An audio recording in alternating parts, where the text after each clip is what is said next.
red suit, white beard, jolly laugh, delivers presents on Christmas Eve. We all know Santa Claus, right?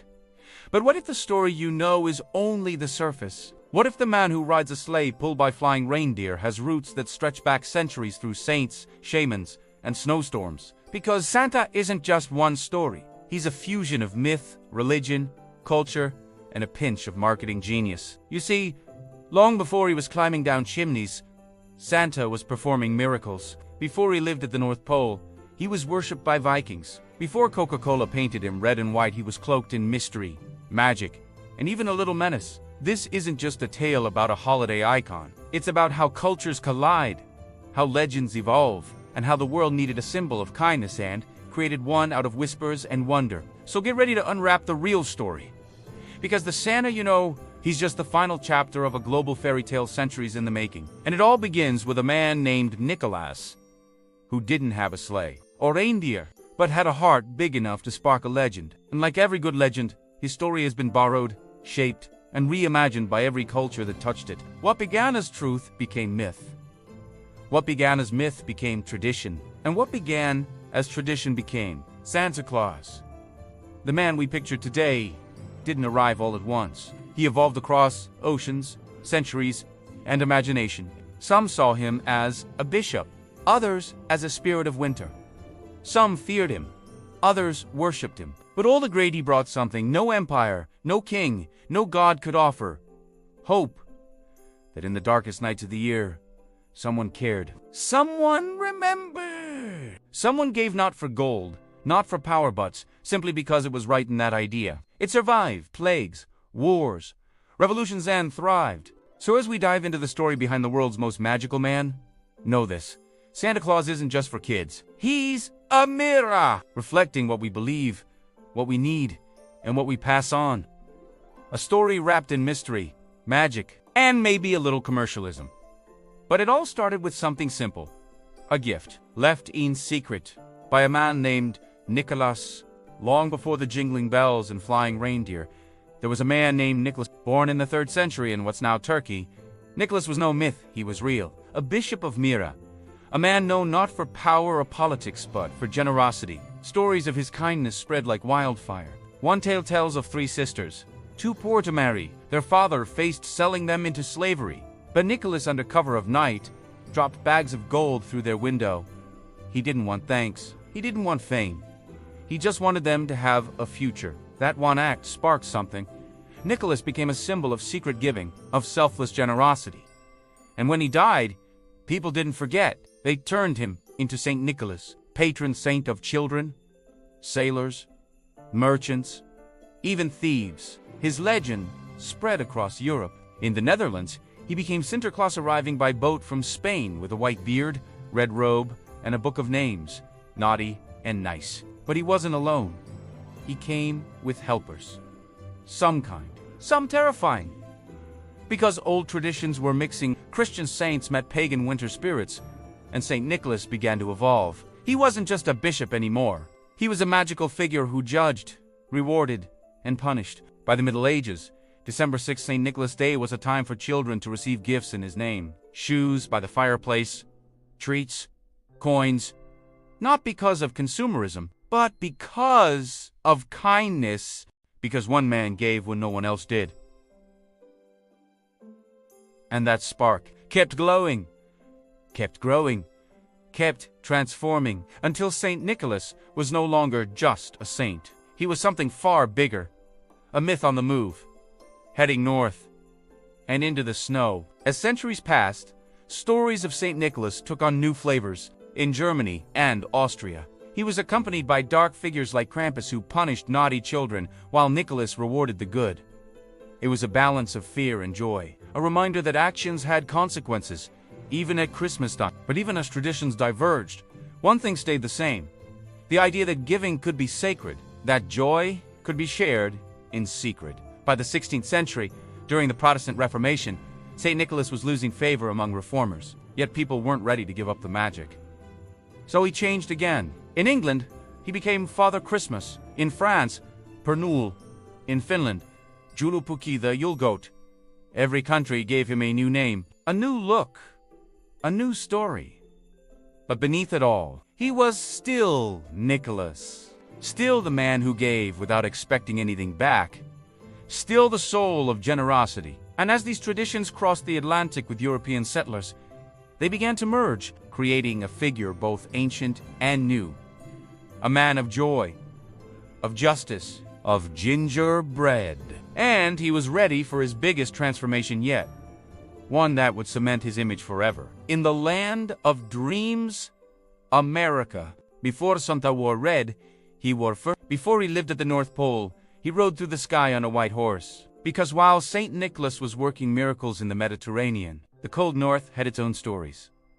Odin, the all-father of Norse mythology, a god with a long beard, one eye, and a love for traveling the skies during Yulan ancient winter festival. He rode an 8-legged horse named Sleipnir, and during the wild hunt, he flew through the air, delivering gifts or judgment. Children would leave boots by the chimney filled with hay or carrots for Sleipnir. In return, Odin would leave coins or sweets. Sound familiar? Because when Norse traditions blended with Christian ones, Odin didn't vanish. He transformed. His beard stayed white. His mount became reindeer, and his magic laced with both fear and wonder remained. These northern spirits weren't always jolly. They were powerful, unpredictable, even terrifying. But over Chimia's Europe softened the edges of its myths. Those wild winter gods mellowed. They kept the wonder, lost the wrath, and joined forces with St. Nicholas.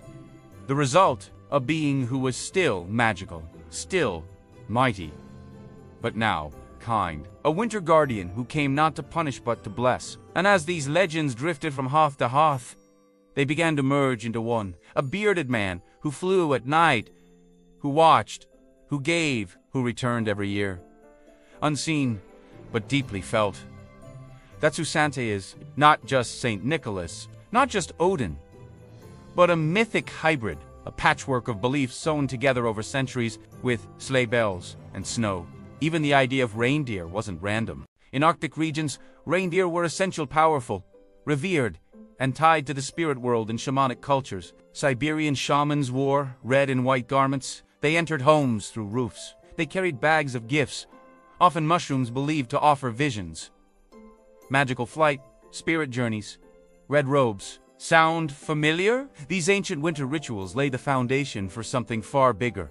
Something that would travel across time and sea. So when immigrants brought their traditions to the New World, they weren't starting fresh. They were building on ancient foundations. On Dolavit, the sleigh, the sky rides, the watchful eye, the chimney rituals merged like snowflakes into a single shape, a shape we would soon recognize as Santa Claus.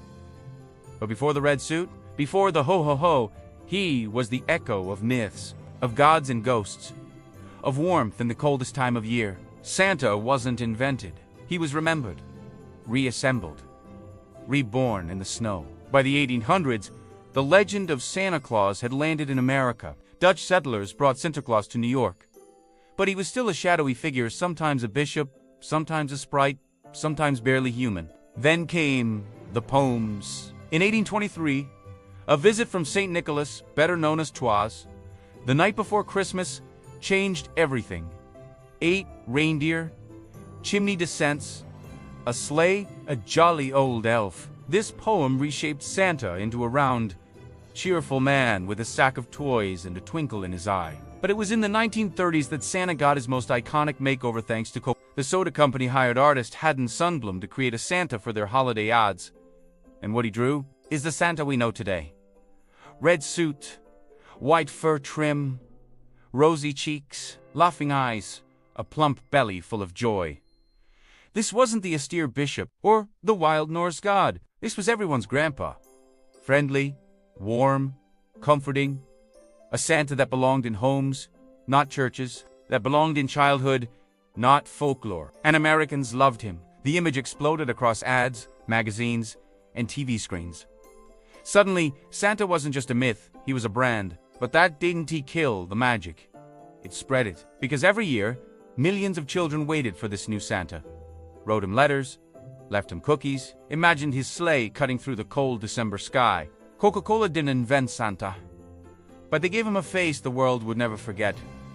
And in doing so, they helped turn him into something eternal. That smiling face became a symbol of joy, not just in the US, but globally. He appeared in parades, movies, shopping malls. He wasn't just a character, he was an experience. And while critics debated the commercialization of Christmas, families embraced the wonder. Because even if Santa showed up in ads, he still stood for something bigger. He stood for the joy of giving, the thrill of wonder, the beauty of belief. The Santa from the Coca-Cola posters may have had corporate roots, but his heart still beat with centuries of stories. With every chimney he slipped down, every cookie left behind, he reminded us magic still matters, not because it's logical, but because we choose to believe in it. And so the red suit became tradition. The beard became sacred. The laugh became legend. And a figure once shaped by bishops, gods, and shamans became the icon of modern Christmas. One brand didn't create him, but they did immortalize him in malls, on screens, and most importantly in hearts. Because Santa didn't sell soda, he sold joy. And the world bought it. Santa may have found a home in America, but his spirit belongs to the world. In every culture, he took on new names, new forms, but the heart remained the same. In Italy, children wait for La Befana, kind old witch who delivers gifts on her broomstick.